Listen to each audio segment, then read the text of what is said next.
I'm of the opinion that the aerodynamic benefits of leg shaving are a complete myth. Okay. I think that people have run studies with like shaved legs versus unshaved legs. In like one of those wind tunnels? Yeah, yes. And it seems to not really matter for a bike.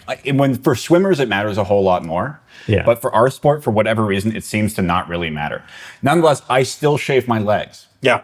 And the reasons for that, like on the one hand, are like if you're gonna like ride a bike and then people take pictures of your legs, shaved legs look better. He wants to look good, y'all. The It's a muscle vanity. definition really talks. However, there's like 27 So you different can't see them videos live, of but- different wind tunnel tests where like they did like Aero sock versus no sock versus shaved leg versus no shaved leg, and like the winning combination is Aero sock with shaved leg.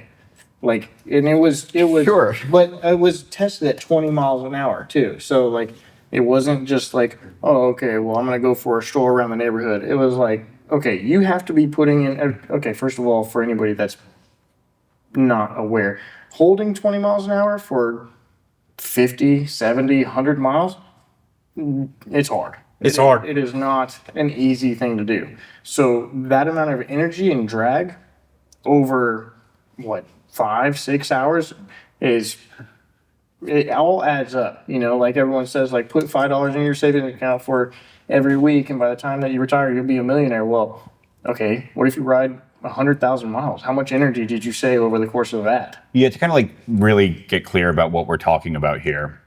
Fundamentally, the main force that you're pushing against when you're riding a bike is air. It's wind resistance. Yep. So we think a lot about the aerodynamics of a person on a bicycle and how to reduce the amount of drag, which is like the negative force that's slowing you down or decelerating you while you're riding. Your legs and like how fast you can ride is like the power input to the bike. And so they'll measure that, and as Tom mentioned, in watts.